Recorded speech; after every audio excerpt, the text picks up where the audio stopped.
Horn Lake Eagle Pride. You may now take the field for competition.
Okay, you are.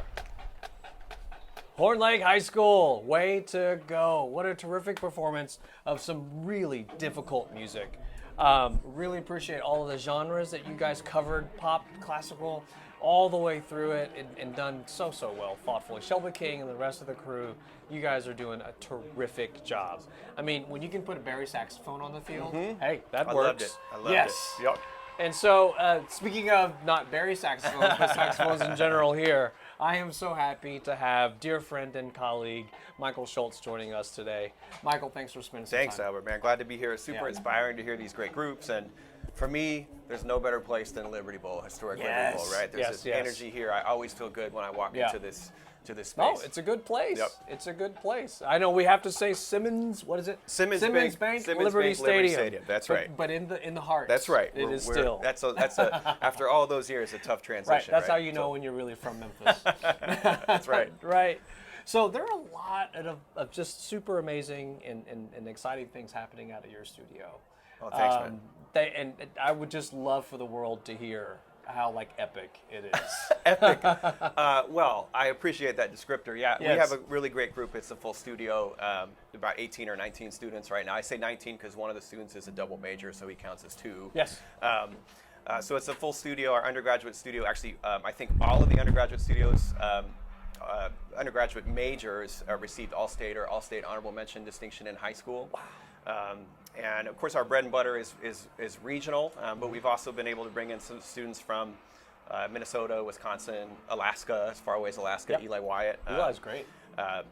Missouri, Kansas, Arkansas. So it's that's a really cool thing that I've seen is that these students are able to bring their experiences from all around the country and then bring that to this cultural melting pot of Memphis, and I think they feel very welcome here. Yeah. And then this year, a really exciting thing was our new doctoral graduate assistant, Nathan Graybill, who came to us from the Frost School of Music at Miami, where he did his master's.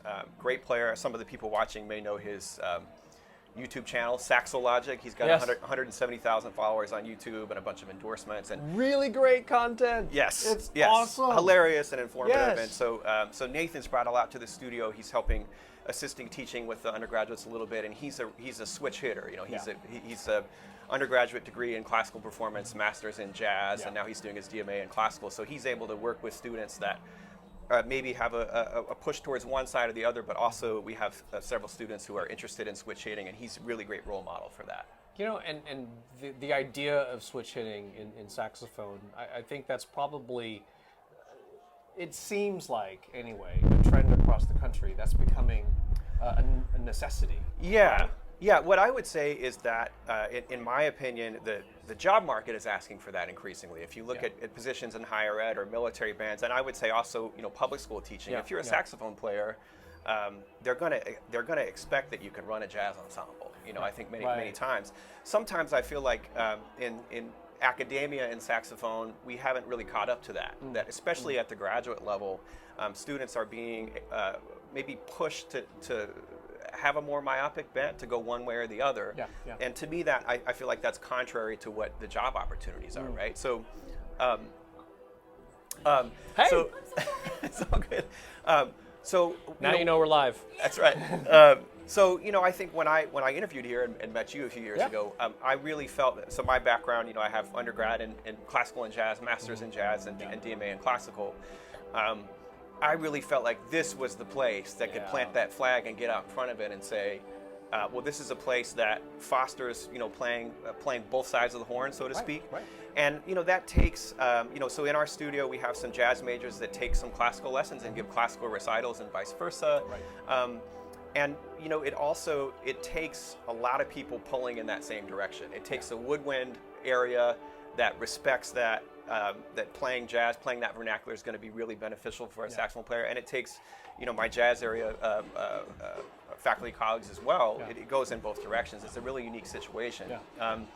And that's led to some student successes. John Wardlaw, a recent DMA student, won a... He's in Japan? Right, he's in about an hour outside of Tokyo. He got a really great gig with the U.S. Navy Fleet Bands, and he's playing both sides. And then a lot of people, Connor Bird, Evan O'Neill, that are teaching in public schools now, they're fluent in both directions. So I think that, to me, I certainly don't require students to play in both genres, but what I find is that when I talk to high schoolers, most of them want to, but they get to a certain point, maybe in their education, where they're pushed. Maybe they have a bent one way, and they go that direction. But we're trying to at least facilitate for those students to do that. We have a joint studio class, the jazz majors and the classical performance majors and music ed, whereas a lot of schools, those are two separate studios. To us, it's baked in, and we like it that way. Well, I certainly appreciate it. In wind ensemble repertoire and other band repertoire, I mean, composers are asking for saxophone players to switch hit. Right. We have composers like Omar Thomas, who's writing very intensely in sort of a more on the jazz side of things. I mean, he originally has been writing jazz books. And now he's writing both for band as well, and so he's got that sound in his head, and he writes it into the music. And if you don't have musicians who can get to that, who can access that tone, it's a little harder. Absolutely, and that that tenor excerpt in Come Sunday, you can't play that excerpt without having some of that vernacular. And if you look at zooming out a little bit, in some ways it's at least so far, the halcyon days of great composers writing for saxophone. Many of our greatest works sometimes were great works, but the composers might not have been the upper echelon. Well, that's starting to change now. Crigliano and John Adams and Stephen Bryant, and all of those pieces that they're writing for us require some level of aptitude, I think, in the jazz space as well. And I think similarly, if you listen to Maria Schneider Orchestra or some of the contemporary big band writing, you got to have that. It really helps if you know the alternate fingerings and you have a deep understanding of the things that maybe are taught more in classical. So I think it's a big advantage for any student, and I think I'm really proud of that. With our studio, that we've got a lot of people that switch hit, or at minimum they have deep respect for the other side, so to speak. Well, that is something that I have a lot of respect for this guy. Thank you. Definitely, because I've heard him do both, and that's the best part. I mean, he plays the jazz side, and you're like, yep, that's what he does. and then he plays the classical side. Oh, yep, that's what he does. Wow, And I thank you. can't tell Thank you. that you belong to only one religion. Thank you. No, I And appreciate It's really, really terrific. I appreciate that. Yeah. So Michael Schultz here. Come check out the studio. Are Yeah. there any concerts or anything coming up about your studio? Yeah, that you'd like to plug? absolutely. So we have a studio recital on November 7th at Rose Theater on campus, and so that'll be kind of as studio recitals tend to be a little bit of a potpourri program, but we'll have new music by Kevin Day, a new saxophone quartet. We'll have a clarinet and saxophone duo that was written in the last 5 years. We'll have solo pieces with electronics, unaccompanied pieces by Rio Noda, and a lot of standard French literature as well. So you'll hear, I think, a pretty good spectrum of sounds, and hear what's going on here in the saxophone studio. We're really proud of what's cooking. That's great. Well, come on out, check it out, and it's going to be a terrific performance, and I can guarantee it. These are fantastic students. So coming up next, we're on a little bit of a break right now, but coming up will be Brighton High School, taught by Jeffrey Mayo and Andrew Kelly, two of our alums. I'm super, super proud of them to see what they're doing right now. Go Tigers. They were terrific students, and they're terrific band directors too. The title of their show is Heist, and we'll be right back after their performance.